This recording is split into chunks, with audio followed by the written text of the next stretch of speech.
انتهای آسمان کجاست نام نمایشنامه هستش نوشته یک کارگردان ایرانی به نام علی رازی که در پاریس اجراهای کاملا موفقی داشت. در این نمایش 5 بازیگر با 5 ملیت به نشانه 5 قاره حرفایی ناگفته دارند. جزئیات بیشتر در گزارشی از همکارمان محمد رضا شاهید از پاریس با هم می‌بینیم. در پی جشنواره‌های مشترک یونسکو و شهرداری پاریس شاهد اجرای چند باره نمایشنامه انتهای آسمان کجاست به کارگردانی علی رازی هستیم. در خانه فرهنگ‌ها در قلب محله سن ژرمن که شب و روزش را فرهنگ و جوانان به یکدیگر متصل می‌کنند، 5 بازیگر با 5 زبان و با 5 ملیت به پرسش نمایشنامه انتهای آسمان کجاست پاسخ می‌دهند. از علی رازی کارگردان می‌پرسیم آنها که این نمایشنامه را نتوانستند به دلیل سانسور بیدلیل در ایران ببینند حکایت چیست؟ نمایش انتهای آسمان کجاست که نمایشنامه‌اش توسط خانم نغمه صمینی نوشته شده درباره یکی از سوالهای همیشگی بشر در واقع سوال میپرسه. همین نام نمایشنامه همون سوالیه که فکر میکنم از انسان اولیه در ذهن بشر وجود داشته، یعنی انتهای آسمان کجاست.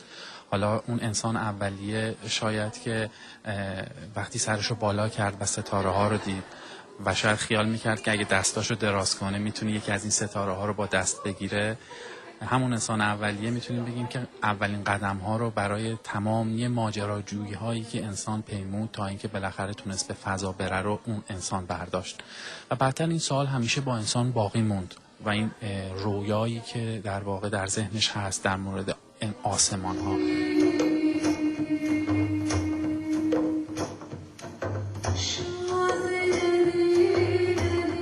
همه چی یه آخری داره، هر راهی، هر خوابی، هر آغازی. نمایشنامه با استفاده از اکران تصاویر، موسیقی، سرنوشت ها را میگوید و پرسش نوجوان ایرانی این است که اگر دیواری پایان آسمان باشد آن طرف دیوار چیست؟ دیگری به معشوق میگوید با او تا انتهای آسمان خواهد رفت. زبان گفتگو با ترجمه و یا نه مهم نیست، احساس مشترک است. جنگ و زورگویی بد است برای هر کس و از هر کجا که بیاید.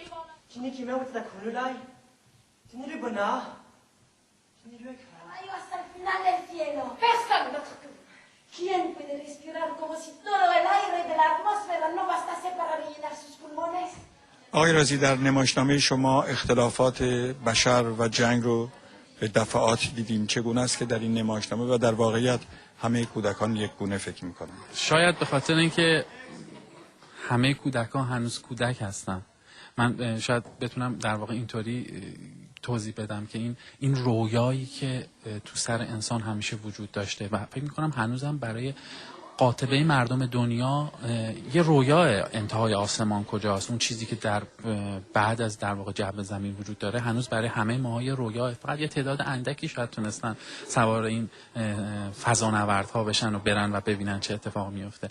اینکه بچه‌ها، بله این شما خیلی نکته قشنگ و درستی رو اشاره میکنین، به خاطر اینکه اتفاقا من واقعا در طراحی این کار واقعا تعمد داشتم که یک فضایی رو که شبیه بازی بچه‌ها باشه در این کار بتونیم ما خلق بکنیم.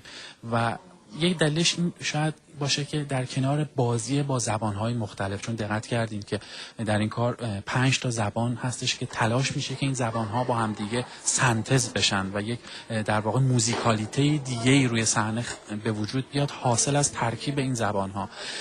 در کنار این من فکر کردم که حالا که داریم به زبانهای مختلف، رنگ پوستای مختلف، بازیگرها از ملیت‌های مختلف اشاره می‌کنیم، بد نیست که به این اشتراک بچگی انسان‌ها هم در واقع اشاره بشه. این انسان‌هایی که در واقع وقتی بچه هستن انگار که ساده‌تر رویا می‌کنن، ساده‌تر به رویاهای خودشون فکر می‌کنن و این رویاها انگار که مشترک‌تر هست. بعدتر انگار ما به مرور دورتر میشیم از این رویاها.